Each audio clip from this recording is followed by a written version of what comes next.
Um, one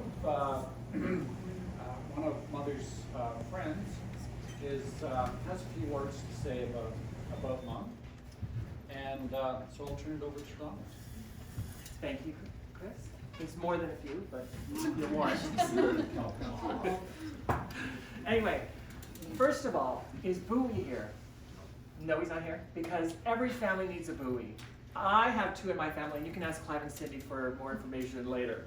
Anyway, I first met Joan shortly after I started cleaning for Cindy and Clive after they married in '84. You know how people say that they tell their hairdresser everything? They got nothing on the guy who does your toilets, let me tell you.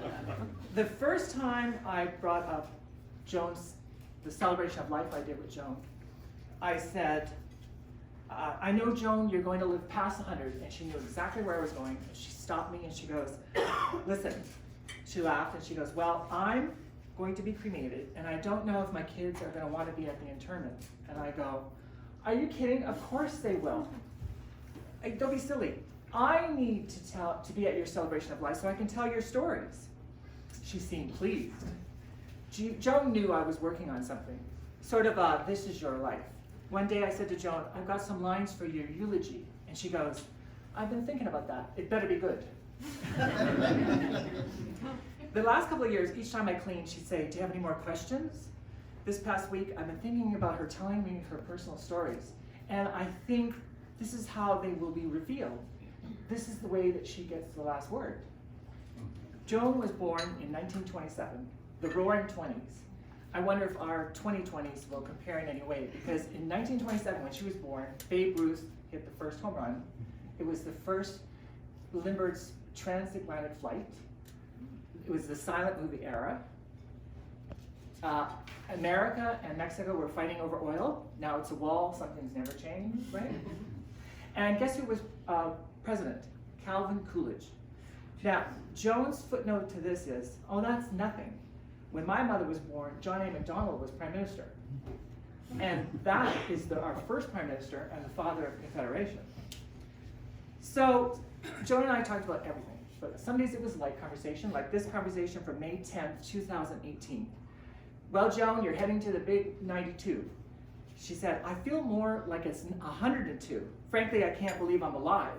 I drank, I smoked, I ate too much, and I'm still here. Oh, she goes, and before I forget, Dawn, I've got an appointment. I go, oh, with the doctor? And she goes, no, I'm getting a wig, but don't tell anyone. So I kept the secret as long as I could. Right? Now, ironically, it's the only thing she ever told me not to tell anyone, and I never saw her in the wig. Joan always looked amazing. Her nails alone were a drag queen's dream, let me tell you. Other days, our conversations would go deeper. We talked about how her life wasn't how she thought it would be, and she said not how other people thought it would turn out for her. I knew Joan's husband was 12 years older than her, so I said, did you like older men? And she said, yes, I did. People thought that me marrying an older man would somehow tame me. He didn't have time, she said. I said, did you love your husband? And she said, yes, I did. The hardest part was when he had the stroke 2 years before he died. I'll be okay. Then he got Alzheimer's, but we didn't know it was back then. So she told me 2 doctors said he couldn't drive. They took his car keys away from him, but he blamed me. I understand. She said that it was difficult for him, but it was difficult for her too. And she said that she visited him at his grave near Springbank as long as she could. So, Joan was a widow at 40. She said, Cindy, being so young, it was very difficult for her because her father always made her lunch. And she said, Chris became a man overnight the day their father died. And the 3 of us, she said, never were the same. So Joan said she had so much on her plate at an early age. It led to her always having to have things just so. She had to be in charge. Decades ago, Joan joined Partners Without Borders. No, that's not it. What is it? Parents Without Partners. And Joan said that one time she came home in the middle of the night and the front lawn light didn't come on, and she gave Chris heck for it. And then Chris said to her, well, if you didn't come home in the wee hours of the morning, it would have been on. I remember if Richard, who did her shopping, brought the wrong loaf of bread home, he got heck for it too. I guess I was lucky because she didn't give me heck even when I got her a bad gift. One birthday, we sent Joan flowers, and when Richard and I came over to clean, we saw them and we said, what happened? She said, that's how they came. I said, you can't possibly think we would give you such shitty flowers, Joan. And Joan was so polite, she would never let us know on her own that we had sent her a bad gift. That didn't mean Joan and I didn't disagree on things. My late mother tried to teach me not to judge someone because they sin differently, to listen without bias. No doubt they are somewhere talking about how I failed miserably on that. For example, we always talk politics and usually we agreed, unlike Clive and I. Anyway, we both really liked Hillary Clinton. And one day I was cleaning in the other room and we were talking back and forth about the 2016 election. And I hear her say she didn't like Bernie Sanders. And I'm cleaning and I go, yeah, me neither. All we need is another old white guy telling us what to do. So then she says, no, I don't like him because he's a Jew.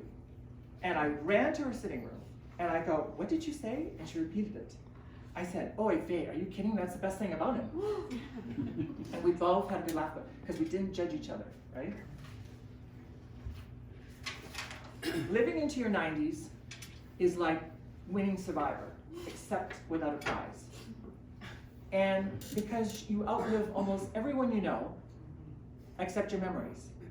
Maya Angelou said, there is no greater agony than bearing an untold story inside of you. One day, I was cleaning and she brought up all the sexual assaults by famous men, and I said, I believe the victims. Then she disclosed her own experience. She said when she was 16 or 17, so this must have been about 1944, after school, she helped out with daycare kids on Parliament Street in Toronto. One day around 7 p.m., a janitor tried to assault her. And she fought off, and at 8 p.m. she told the supervisor, which is very unusual for back then, and they fired him on the spot. Now, by this time I had worked for her for almost 35 years. She knew of my experience. She had read my memoir 15 years earlier, and she never told me the story until she was 91. Imagine if she lived to 100, what I would have found out. But at that moment, I knew we were kindred spirits. That same day she told me, it's difficult not to having someone to talk to sometimes. But I am lucky, she said. I have people in my life, like you and Richard, Kathy, Chris, his wife, and after my stroke, if Cindy and Clive had not come from Vancouver, I don't know what I would have done. One day, Richard and I told Joan happily, Morris and I, my partner, we only have 1.5 years left on our mortgage. And she goes, well, how much is it? And so between us, 40,000. She goes, oh, I'll give it to you. And we go, oh, no, you won't. It reminds me of how elderly people often have the wrong people in their life or people who take advantage of them, but not Joan. She had great people in her life who never did take advantage of her. Her children, their mates, the grandchildren, and even her little elves, Richard and I. Of course, Richard was the elf and I was the cleaning fairy. Finally, one day I asked, what is the happiest you've ever been in your life? She said, I have to think about that. So I turned my back to clean, and without missing a beat, she goes, I've had many, but number one is having my 2 kids. My father was perfect, my mother was good. I was also happy with my husband. I was also happiest when I traveled with Cindy, and also with Jack, who I was with for 15 years. Oh, and if anyone asks, tell them, I told you I had an interesting life.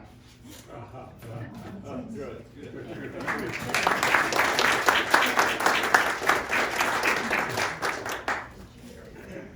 Well, thank you very much, Donald. I learned quite a bit. I guess I too would like to say a few words about my mother. She was born Joan Mary Cudworth, 1927, as Donald told us, in Montreal. She grew up in Montreal. She also ended in Toronto. Her father was a civil engineer. He had eventually had a fairly high executive position in Canadian Pacific Railway. The family was quite well off. They lived in what is still a very nice neighborhood in Toronto. Because they were fairly well off, or this is the way I interpret it, they were able to spend their summers in Charlotte Lake in eastern Ontario. And because of that, my mother met Joan Thomson, my father, and in 1951 they were married. In 1952, yours truly came along. And it was only a few years after that sorry, I meant to fill in more there. They were married in 1951. Dad was working as a linesman for the Ontario Hydroelectric Power Commission. And he was working out of the Buchanan substation on Palm Mills Road, which is still there. And Cindy showed me some pictures yesterday from back then of Dad and some of the men that he worked with, and my, they were they looked like $1 million. You know, they were all young. You know, they were fit, and they looked like they could just beat the world. And in a way, they did. You know, when you think back on it, they were building the electrical power infrastructure, and that's one of the factors that led to, you know, Ontario being a real powerhouse of manufacturing, 50s, 60s, 70s. So in a way, they were out to beat the world. So, you know, here they were, a newly married couple, living in London in an apartment with me. Shortly after that, they bought the house on Willow Drive, 1000 Willow Drive, and it was a pretty good choice. You know, they're well-built houses. You know, they certainly have withstood the test of time and the test of renovations and additions and things like that. Most of the houses that were there when I was a kid are still standing in one form or another. Very few have been torn down. Anyways, it was a great place, you know, 900 square feet, bungalow, 3 bedrooms, nice basement. It was great, you know, on a half-acre lot with oodles of lawn. Took forever to cut it. You know, a gorgeous willow tree on the side lawn. You know, it was just a treat to climb when you were a kid. It was a wonderful place to have family picnics underneath in the summer. Fruit trees in the back, garden, you know, vegetable garden up the back, huge elm tree right at the edge of the property on the back. It was just beautiful. And of course, it was in a Veterans Land Act subdivision, which meant that it was just one of many homes, you know, not like it in design, but like it in the fact that they were built, very well built, and on half-acre lots. You know, they housed families who, because the war had sort of interrupted people's lives, you know, that a lot of the families there were kind of at the same stage, no matter how old the adults were. Every house had kids. It was just a wonderful place to grow up. So, you know, we're cruising along, life's good, and then disaster comes. Warren, my dad, has a stroke, and eventually he's paralyzed on the right-hand side. He doesn't have the use of his arm or his leg. You know, for a young couple with a young baby, this is a disaster.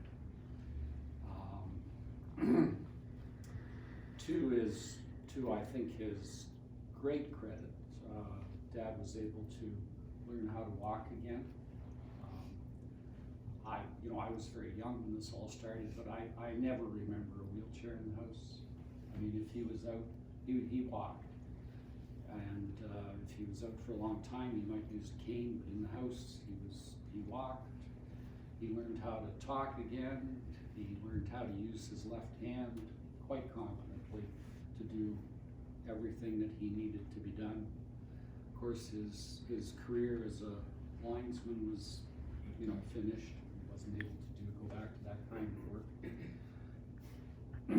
And I guess I have to, I have to throw a little aside in here that our family doctor, Dr. Frank Haley, went to bat for them. He made a case with the Department of Veterans Affairs that dad's military service in World War II had in some way contributed to his stroke. So on the basis of that, the Department of Veterans Affairs granted him a veteran's disability pension. And I'd have to say that pension made a great deal of difference to our family. It really, it made the difference between, it and other factors made the difference between, a happy, healthy childhood and one which probably would have been in poverty. So I guess I'd have to say that, I don't know how to express it in other than an occasion like this, that I will always be grateful to the people of Canada for the generosity with which they treated the veterans of the Second World War, and that it made a real difference in people's lives. So, and aside there.